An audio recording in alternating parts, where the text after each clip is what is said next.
Breaking news mu mawulire ge tulinawo mu kire kikesezo olwaleero Luwi Right bamukutte yakwatiddwa ali ku poliisi. Bw'oba ine essimu ya Luwi Right wali badde omukubirako mu kaseera kaneeno. Mu mawulire agaliwo munna nkyukakyuka Luwi Right yakwatiddwa ku nsonga ki webukeredde olunaku olwaleero nga amawulire gasonga mu Bebe kulu yandibanga mbu yasobola kubanga owoolyawo amugombesaamu obwala omukyala ono gye buvuddeko abadde vuko nnyo era ng'akuba gayinziza abasajja kyankusabaza okulaga vidiyo eno etambule etuuke naddala kuba looya b'enkyukakyuka omukyala ono yandibanga ali mu kattu era nga yeetagira ddala obuyambi bwabwe we twogerera Luwi Right video nzikuŋŋaanyiza ezimu ku ziteebereza okuba nti ze zaamuviiriddeko obuzibu zenjagala okubanga wakati kuno abantu basongolwe mu big size Bebe kulu nti ayinza okuba yamukutte kubanga gye buvuddeko abadde si gye buvuddeko ebbanga lyonna abadde amusabula left right and center obutambi bwe buno tubwemu obudde omukyalo ono simanyi oba abadde amuvumu baadde amuvuula saawa zino oli kulaale oli bagambanga top 3 bw'oba toyina milioni 15 tomujja wansi top 3 bw'oba toyinanga milioni 3 tomujja wansi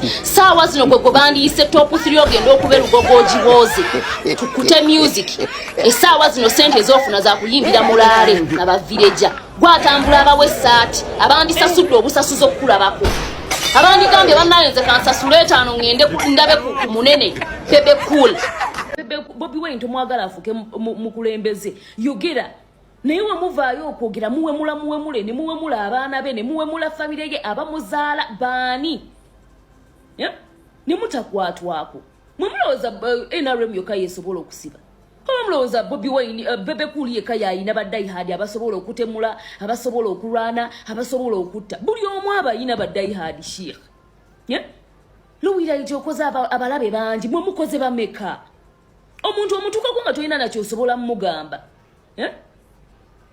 omuntu omutukako nga toyina nakyo osobola mugamba banayi ebintu bye mukola byanjala nze ebintu bye nagambye Bebe kulu Bobi Wine bonna abayimbi be nayogeddeko nsobola okubiddamu kuba sibavoola sibavoola era wanyingize komera abajja kuswala kuba abaawa nsonga ki nti Luwi Right yazze ku live n'akola kinanvuma nadda ku linnya lyange n'alivoola kyonna bye nayogedde bituufu byakolebwa bya recording bo biri wano ku TikTok yali muyimbi ow'amaanyi anoonyeza Museveni kalulu takanoonya omulaba kulaaleza Museveni bamutumye no bamutagenda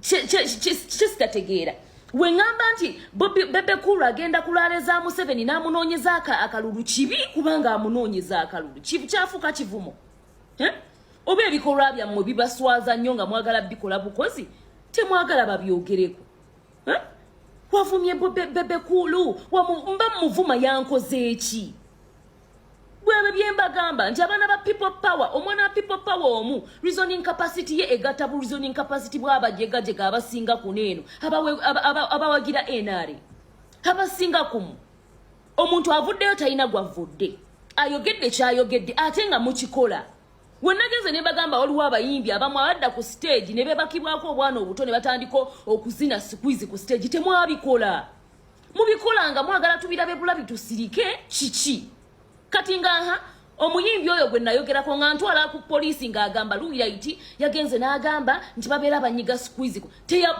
tebamunyiga squeeze kiki kye mwagala tukule some of you are just stupid saddens me when I see Bebe cool kulaale ng'atambulira ku mmotoka ng'agaba amasaati mwanvuma naye fulufiga yabagambye ekintu kyeki munga ye temwamuvumye It is not who is rich. It is knowing chicholi, your capacity. N'amaanyi goyina gwenga gwe. Waliwo abantu nga bo be balina okukola ebintu ebyo. If Lady Puzzle wakes up in the morning nga yagaba amasaati kulaale, it is understandable. Naye ate there are certain people nti ne waaba avuddeyo bwogezi n'avaayo n'ayogera sayidi gy'avaako nti Bebe kulu size gy'oliko oba ranka nze gye nali nkuteekako yakutandika kutuula ku mitimbagano gyanjawulo ku TV Museveni avuddeko bayimbi ab'amaanyi e Uganda baliwa abasupportinga Museveni ne bajayo Bebe Cool akola ki oliawo gwa interviewing abana ba masomero akasana bwe kakuocha ovayo otuyane. That is not you, Bebe Cool. You forgot who you are, and that's on period. That's on period. How are you going to build? Waliwo abantu bebagamba nti mugagga naye ate takyalina linnya.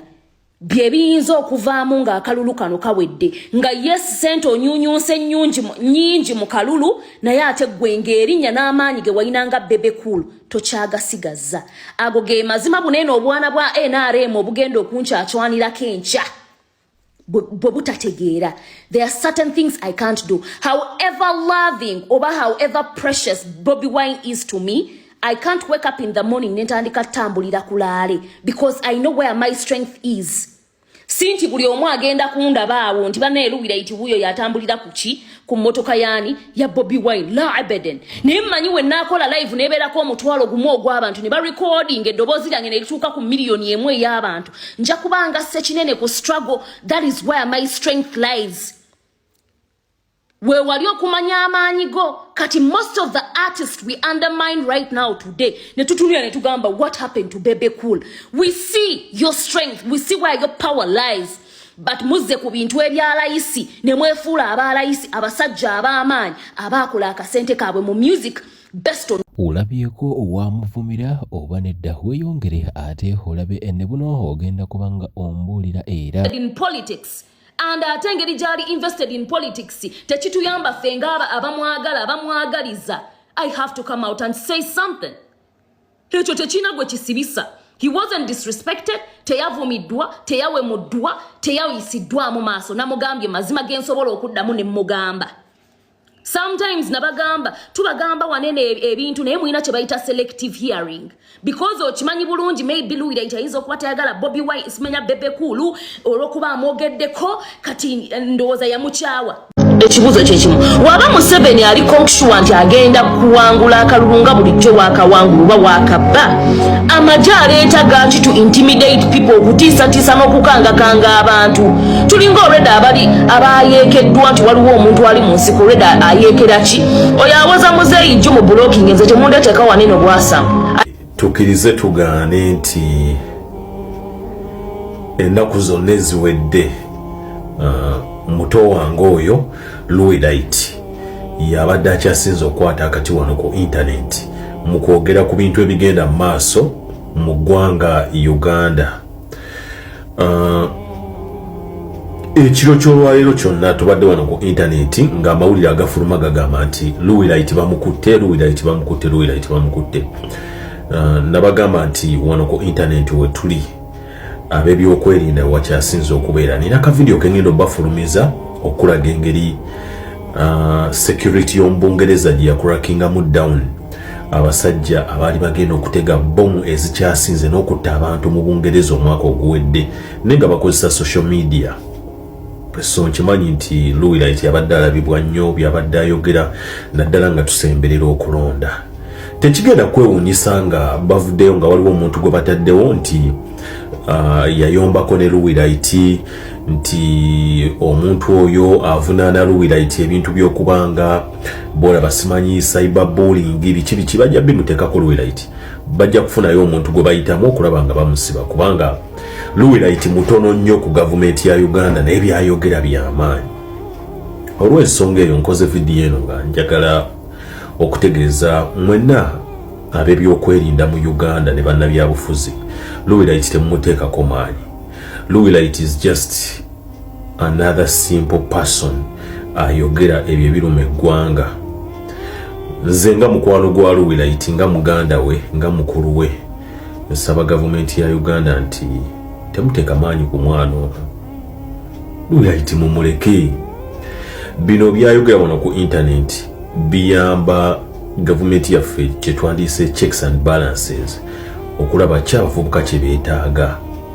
So nga tugenda mu kalulu kano nja kusaba gavumenti ya Uganda yonna Luwi gyali mube nga mumulekadde waka. Alina omwana we omuto, mwana muwala yeetaaga maama we, alina bbaawe naye amwetaaga, ate alina ne famire ye kati abali mu kweraliikirira. bwe tujja no ku internet ne twogera ebintu ebimu tetutegeeza nti tutaddewo mbeera nti twagala lutalo lw'amaanyi. Olumu abantu boogera ebintu waneeno nga balaga obutali bumativu bwabwe n'okwagala okulaba ng'ensonga ezimu zikolebwako. Kibi nnyo ddala ekyokuba nga Luwi ali munda. Tetwagala tujje wano tutandike kukola lutalo ku internet lwa free Luwi biki ebyo tebijja kukola. Bannamateeka mwenna balina Luwi. Temugezaako kupangapangawo nti gundi yasiba Luwi amulirako cyberbullying. Abantu Luwi babadde ng'agenda nabo wano mu bbato baali bamuvumyeko kuba Luwi talumba muntu nga tamulumbye, baali bamuvumyeko. Neze nkimanyi zino video za Luwi mbadde nziraba era nga I saw this coming nga ngamba omwalo no bayinza obutamuleka ku internet. Okulonda kwanca kwosanca, okulonda kwakwosanca, genda olonde omukulembezeewo. Omukama kuuma yagaliza munnayuganda muno free Luwi. Bye bye.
A lot of money has been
enigaze yewoleranga mu linnya ly'eggwanga lyaffe. So if he's able to give an influencer around 10 million Ugandan shillings, how many influencers has he given all that money to, and how much money has been wasted in these elections? Era gwenga asasula taxes mu Uganda ofunyemu ki? Is he really protecting our gains as Uganda, or as Ugandans, Uganda as a country, or they are protecting the gains of those who protect their gains and those who are gaining? That is my question. Gwechikuleka wangu muna Uganda. Era gains zo chizofunam. Era neyongera okutegeeza nti yes, they are giving your favorite influencer money and you're happy about that. Oli happy nti influencer wo agenda kulakula na agenda kweyongerako. Naye neyongera okugamba nti sente ze bawadde influencer wo omulungi gwosinga okwagala era gwokkiririzaamu zigenda kuyamba ye yekka. Era zigenda coveringa bizibu bye byokka. The money is protecting your influencer's gain, not your gains. Influencer babadde bambanja rent wa mitwala 3 agenda mu coveringa amusasule. Naye ate owa agenda sigala abanjibwa. Mweno Uganda ne failed state eno ba system ene nfu eri already gye bayonoonedda ogenda kujjawa ssente z'ogenda okukola gwo covering oba okuba ebiraka mabanja gonna gozzo creating oba goyina. January ono ku Lwokuna luno nga 15 londa Robert Kyagulanyi Center mu ku Uganda empya.